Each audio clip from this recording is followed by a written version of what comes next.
Ya, ini pelaporan yang saya ingin lakukan di Polda Metro Jaya adalah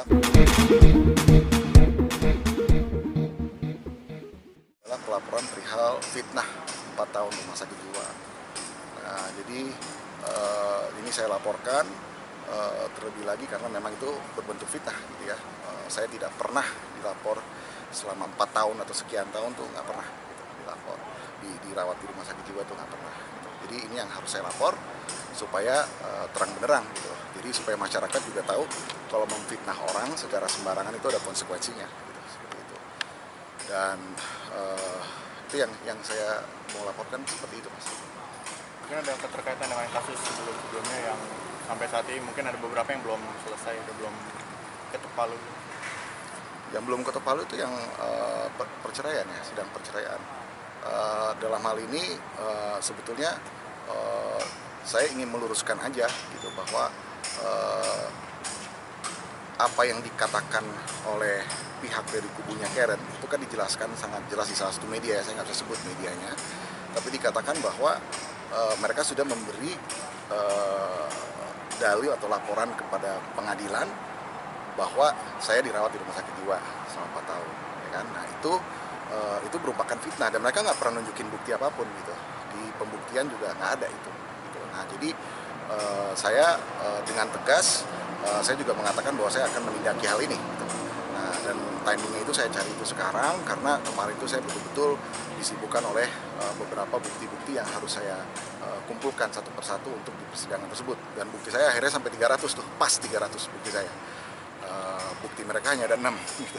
Dan banyak banget dari dalil-dalil mereka yang tidak dapat dibuktikan gitu. Bahkan saksi pun mereka nggak ada gitu. Malam hari ini siapa saja yang akan dilaporkan, Pak? Karen, saya akan laporkan Karen, saya akan laporkan lawyernya Wemi karena Wemi juga mengatakan seperti itu.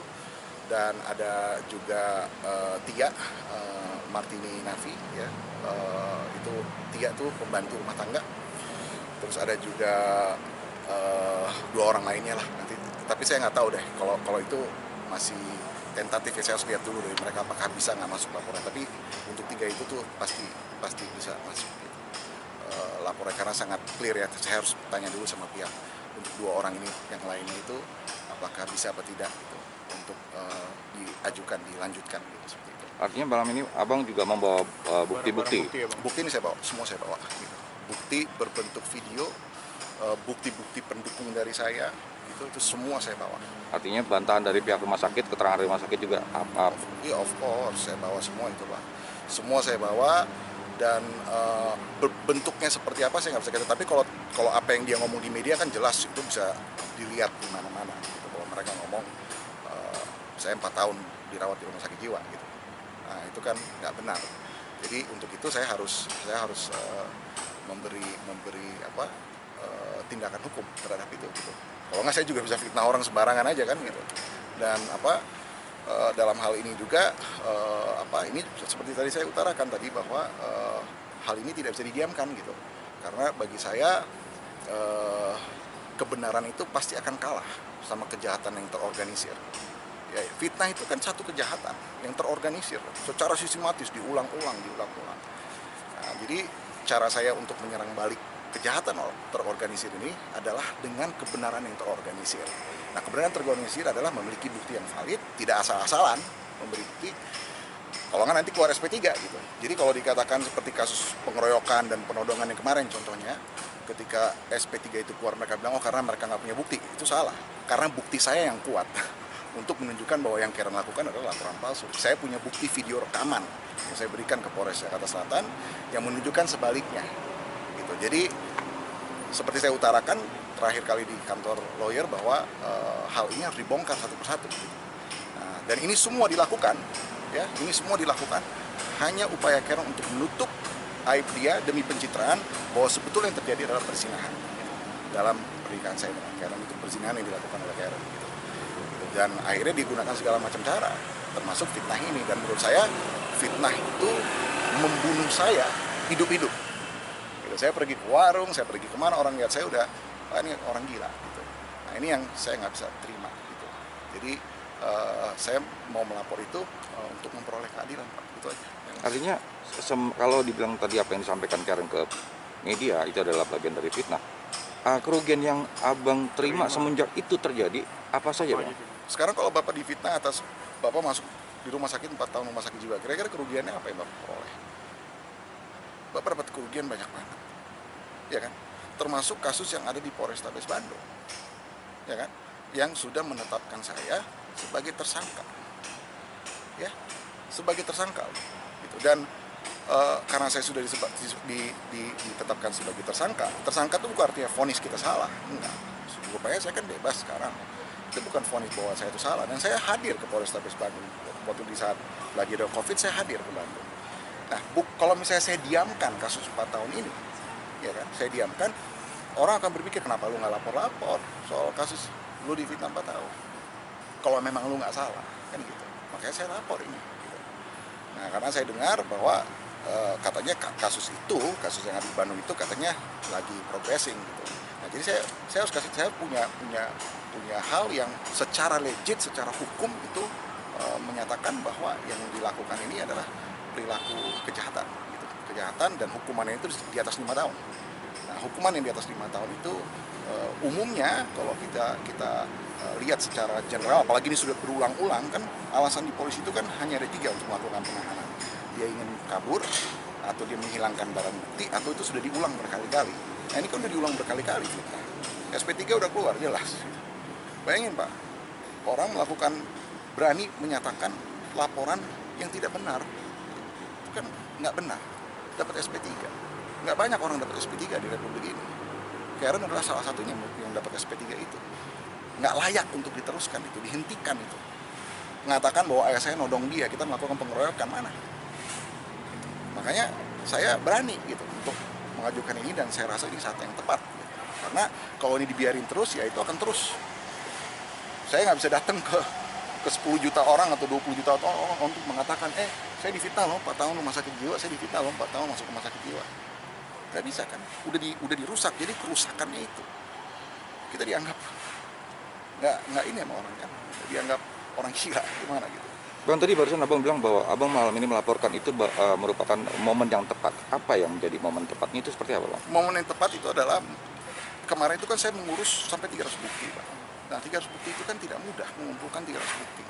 Baik ada video, ada rekaman, ada rekaman suara, ada banyak macam bentuk-bentuknya itu ya. Nah, kenapa? Karena saya percaya bahwa kalau saya berani mendalilkan sesuatu, saya harus punya bukti.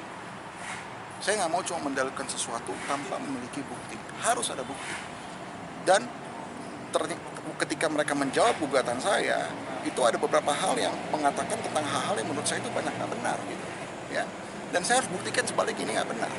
Gitu. Kan saya dibilang nggak kerja, saya dibilang macam-macam kan. Semuanya itu Karen yang membiayai apa ini itu segala macam, kan nggak benar gitu. Dan saya buktikan itu di pengadilan, di muka pengadilan. Nah, itu yang saya lagi tunggu gitu. Dan hari ini harusnya memang kita ke pengadilan untuk menunggu itu. Cuman sepertinya ada penyelesaian berkas dari pihak kementerian yang mereka minta 3 minggu lagi untuk diselesaikan. Karena saya pengen kasus ini cepat selesai, Pak. Gitu. Anak saya baru meninggal 4 bulan yang lalu. Dan ya ini kan sebuah masalah yang sudah dimulai dari pihak mereka awalnya lewat media itu kan harus juga diselesaikan semuanya. Harus ada ujungnya gitu, dan nggak boleh digantungin gitu aja gitu. Dan itu bukan menjadi bukan menjadi bentuk style saya gitu untuk kasus tuh dibiarin gitu loh. Kita harus beresin, dan saya sekarang udah siap untuk melaporkan itu semua gitu. Dan itu yang saya harapkan untuk dapat keadilan. Dan saya yakin Pak, karena 4 tahun saya masuk rumah sakit jiwa itu nggak benar. Jadi saya pasti yakin saya akan dapat keadilan soal ini gitu. Karena itu nggak benar gitu. Itu sama sekali nggak benar. Dan pihak kepolisian, pihak pengadilan pun punya hak untuk ngecek ke rumah sakit, bener nggak Ari pernah 4 tahun di rumah sakit jiwa. Bisa cek kan ke rumah sakit sebetulnya. Gitu. Nah, saya kalau mau melaporin sesuatu ternyata bener, saya kan masuk penjara kok, Pak Ari melapor dapat SP3 saya enak. Dan nggak mau saya, atau SP2 saya nggak mau.